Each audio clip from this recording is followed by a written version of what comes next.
엘가나의 신앙이 아무리 좋아도 가족 안에서 가족 간의 갈등은 별개의 문제일 수밖에 없다는 거예요. 엘가나는 가장으로서 신앙이 참 좋았어요. 그리고 가족 모두가 행복하고 평안하기를 원했어요. 그리고 그와 같은 노력을 정말 열심히 했습니다. 여러분, 가장 되시는 그것이 무슨 물리적인 가장이든 영적인 가장이시든 가장 되는 분들의 한결같은 마음은 그거 아니에요. 우리의 가족이 모두 평안하고 모두 행복하기를 원하는 기대, 그거 다 우리가 가지고 있는 것 아닙니까? 아마 엘가나도 특별히 그랬겠죠. 그런데 그런 마음의 소원이 있는 것과 또 그것을 위해서 열심히 기도하고 신앙생활하고 애쓰는 것과 실제로 그렇게 되는 것과는 전혀 별개의 문제라는 사실을 오늘 본문은 우리 가운데 보여주고 있다는 거예요. 여러분, 엘가나가 얼마나 좋은 가장이고 얼마나 좋은 신앙입니까? 매년 가족들을 데리고 실로까지 올라와서 제사를 드리게 합니다. 가족 모두가 하나님께 드리는 것에 부족함이 없도록 분깃을 다 개별적으로 나눠줍니다. 자식이 없는 한나를 위해서는 2배의 분깃을 준비해서 그 연약한 자들이 연약함으로 수치스럽게 되지 않도록 충분한 보상과 배려가 있도록 하기 위해서 신경을 꼼꼼히 잘 씁니다. 엘가나는 하나님 앞에서나 사람들 앞에서 전혀 흠잡을 데 없는 정말 최선을 다하는 좋은 사람이고 좋은 가장이었어요. 그러나 한나와 분인나의 갈등은 해결될 기미가 보이지 않습니다. 분인나는 자식이 있는 자신을 대우해주지 않아서 오히려 한나가 대접받는 것으로 인해서 그는 시기합니다. 그렇다고 엘가나가 자식이 없는 한나를 모른 척할 수도 없습니다. 엘가나는 가정의 평안을 위해서 정말 애를 많이 썼어요. 그러나 문제는 전혀 해결되지 않는다는 것입니다. 자신이 집안의 가장이고 자신이 이 문제를 해결해야 될 책임이 자기에게 있다는 것을 너무나 잘 알고 있는데 아무리 노력을 해도 그 문제가 해결되지 않는 것, 그래서 그 가장이 느끼는 그 모든 책임을 다 스스로 떠안고 있는 엘가나의 모습을 우리는 보게 된다는 것입니다.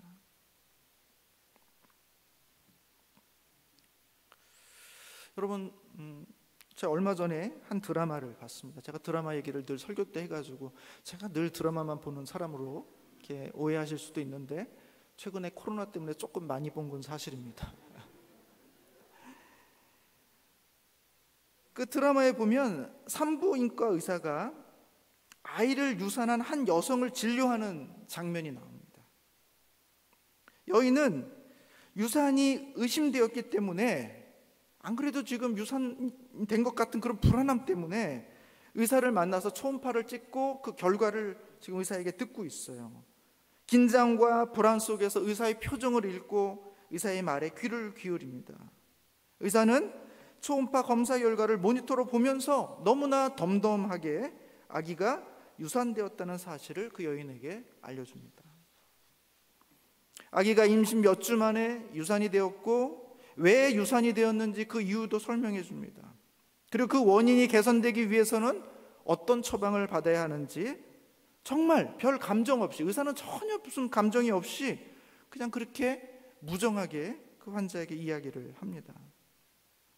그러나 이 말을 듣고 있는 이 여인은 너무나 고통스러운 모습으로 눈물을 줄줄줄줄 흘리게 됩니다. 왜냐하면 이 유산이 3번째 유산이기 때문에 그렇습니다. 그 의사는 휴지를 몇 장 꺼내서 울고 있는 여인에게 대충 건네줍니다. 의사도 이 아이의 유산 소식에 의해서 이 여인이 고통스러워하고 있고 눈물을 흘리고 있다는 사실을 알고 있는 거죠. 그러니까 옆에 있는 티슈에서 티슈 몇 개를 꺼내서 여인 앞에 주는데 무슨 잘 주는 것도 아닙니다. 대충 이렇게 건네주는 겁니다. 그러나 이 의사는 절대로 이 여인을 향해서 어떠한 위로의 말도 하지 않습니다. 의사는 이렇게 말합니다. 다음 검진 그리고 다음 치료를 위해서 몇 주 후에 예약을 잡겠습니다. 이렇게 얘기를 하는, 그냥 아주 루틴한, 그냥 의사로서 너무 건조한 이야기들을 쭉 해나가고 있는 거예요. 이런 이야기가 이 여인의 귀에 들릴 리가 없습니다. 그 옆에는 남편이 아무 말 없이 앉아 있습니다. 아내를 위로해주는 액션을 취하지도 않습니다. 이미 그것으로써 이 남편이 이 아내에게 어떤 말을 하고 있는지 보여주고 있는 것이죠. 당신이 어떻게 했길래, 당신의 몸에 어떤 문제가 있으니까 아이가 반복적으로 유산하는 것이 아니냐 하는 것처럼 이 남편은 아무 말도 하지 않고 아무 위로도 하지 않는 것으로써 자기의 아내를 향해서 마치 그렇게 이야기하고 있는 것처럼 보였습니다. 이 여인은 자신의 처지가 너무나 고통스러운데 조금의 위로의 말도 해주지 않는 이 의사를 향해서 너무나 서운한 듯이 이렇게 말합니다. 선생님은 이런 상황을 너무 많이 접하시다 보니까 저의 이런 상황이 별일 아닌 것 같으시죠? 이렇게 묻습니다. 그러자 의사가 이 여인을 응시합니다. 그 얼굴을 바라보면서 이렇게 말합니다. 아니요, 이건 정말 별일 아닙니다. 환자분이 무슨 잘못을 해서 아이가 유산된 것이 아닙니다. 환자분은 잘못이 없어요. 전에는 원인을 몰라서 반복적으로 유산했을 뿐이지만 그래도 지금은 원인을 알게 됐으니까 치료를 잘 받으시면 다음에 임신하실 수 있습니다. 당신은 잘못이 없어요. 이것은 정말 별일이 아닙니다. 여러분, 이 여인은 얼마나 오랜 시간 이 아이의 유산을 자신의 책임으로 돌리면서 살아왔겠습니까? 한 번은 어쩌다가 그렇게 될 수 있다 손치더라도 두 번, 세 번 반복적으로 일어나고 있는 유산 앞에서 그는 얼마나 큰 고통을 느꼈겠습니까? 그 모든 유산의 책임이 자기 자신에게 있어야 되는 줄 알고 자기 자신이 그 모든 책임을 다 짊어져야 되는데 그 원인이 무엇인지 내가 뭘 잘못했는지를 모른 채 그 모든 책임을 감당해 와야 했던 이 여인에게 있어서 이 의사의 이 말은 그에게는 정말 자유와 같은 당신 책임이 아닙니다. 이것은 정말 별일 아닙니다. 당신이 그것은 어떤 몸에 아픈 증상이 있기 때문에 그런 것이지 이것은 당신의 책임이 아닙니다. 라는 이 말은 그 여인으로 하여금 알 수 없는 그리고 그것을 감당할 수 없는 그 책임으로부터 자유하게 해주는 그런 이야기였던 것입니다. 엘가나도 마찬가지입니다. 하나님이 풀어주시지 않으면 풀릴 수 없는 문제를 그의 가정이 갖고 있었을 뿐입니다. 하나님이 풀어주실 때까지는 그저 그 고통을 안고 살아가야 할 뿐이에요. 엘가나가 잘못한 것이 아니었고 엘가나의 책임도 아니었습니다. 엘가나는 자신이 할 수 있는 모든 것에 최선을 다했을 뿐이에요. 그 갈등과 그 아픔과 그 고통, 거기에 엘가나의 책임은 전혀 없었던 것입니다. 그럼에도 불구하고 이 엘가나의 놀라운 점은 무엇입니까? 엘가나는 이와 같은 가정의 문제가 해결되지 않았음에도 불구하고 그는 매년 가족들을 데리고 실로로 예배하러 올라갔다는 것입니다.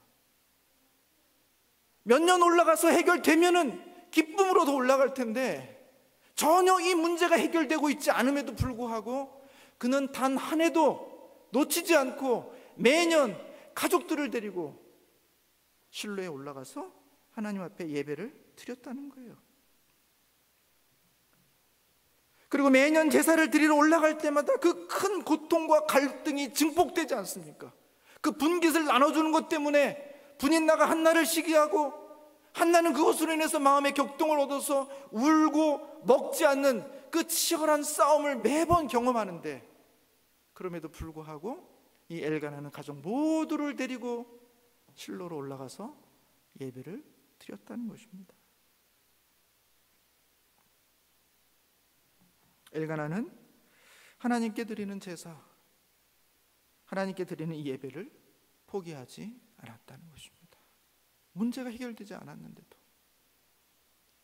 문제가 풀리지 않았는데도 그는 끊임없이 그가 해야 될 그 본인의 신앙에 걸맞은 삶을 그는 살아왔다는 것입니다. 저희 아이들만 그런 건 아닐 겁니다. 저희 아이들이 어릴 적에 아주 어린 건 아니고 한 중고등학교 시절쯤에 늦잠 자는 자녀들을 깨워서 예배를 데리고 오는 것이 참 힘들었습니다. 아마 중고등부 자녀를 두신 부모님들 아마 그런 경험이 다 있으실 거예요. 제가 교회에서 사역을 해서 제가 일부 예배를 준비하고 또 드려야 되는 그럴 때는 제가 잘 몰랐어요. 왜냐하면 저는 그냥 일찍 나와서 교회에 있으면 되니까 그 아이를 깨우고 데리고 나오는 것은 저희 아내의 몫이었고 저희 아이들의 몫이었습니다. 근데 제가 교회에서 사역을 하지 않고 이제 일부 예배를 굳이 드려야 될 이유가 없고 3부 예배를 종종 드리게 될 때에 그때 제가 비로소 이것은 전쟁이구나 라는 사실을 제가 알게 되었습니다. 아이들을 깨워서 중고등부 예배에 늦지 않게 보내야 하는데 아이들이 깨어나질 않습니다. 여유 있게 1시간 전부터 깨우는데 일어나질 않아요. 깨어나질 않습니다. 힘들게 깨웠는데 그 깨운 아이들이 일어나지를 않아요. 분명히 눈은 뜨고 있고 핸드폰은 보고 있는데 그래서 잠에 깬 것은 분명한데 그 침대에서 일어나질 않습니다. 시간은 흘러가고 있고 계속해서 예배 시간은 다가오는데 아이들이 움직이질 않는 것입니다. 이 과정에서 저랑 아이들은 실랑이를 하게 되고 그 중에 10중 8구는 다툼이 일어납니다. 그리고 감정이 상해버려요. 깨우는 과정에 그냥 기분이 확 상해버립니다. 그때 목구멍까지 올라오는 말이 있어요. 너 이럴 거면 예배 가지 마 라는 소리를 지르고 싶어요. 근데 차마 우리가 이 이야기를 못하죠. 왜 그렇습니까? 예배 가지 않아도 된다고 말하는 것 같아서 이 얘기를 못하는 거예요. 여기까지 차오르지만 차마 그 말을 할 수 없기 때문에 심호흡을 몇 번 하고 부모가 성질을 죽입니다. 그리고 간신히 달래서 어떻게든 교회에 데리고 갑니다. 그러는 과정 속에서 부모의 마음은 다 상합니다. 아이는 아이대로 기분이 상해서 죽상이에요. 교회를 오는데 아이도 부모도 다 마음이 상했어요. 예배 시간은 늦어서 성도님들을 보기에 민망해요. 목사인데 10분 전에 가서 준비해도 부족할 판에 아슬아슬하게 건널목에서 막 지각이냐 안 지각이냐 이걸 따지고 있는 저 자신이 너무 불쌍해요.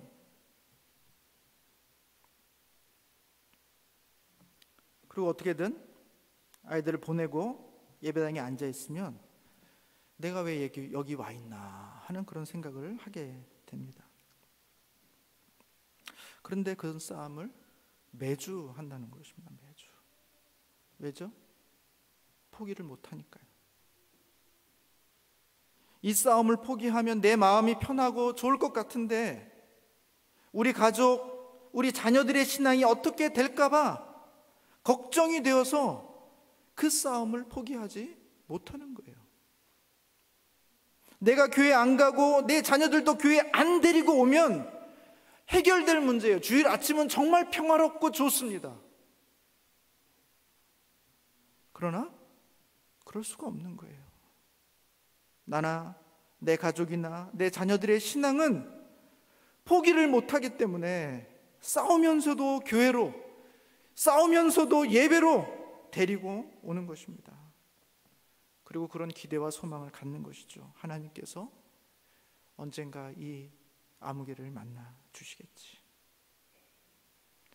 하나님께서 철없는 나를 만나 주셨던 것처럼 언젠가 이 나의 자녀, 철없는 나의 자녀를 하나님이 만나 주시는 은혜를 베풀어 주시겠지.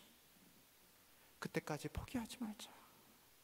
화나고 자존심 상하고 때로는 부끄럽지만 절대로 나의 자녀들의 신앙을 포기하지 말자. 우리는 이렇게 생각하면서 우리의 자녀들을 어떻게든지 주님 앞으로 데려오는 것이죠.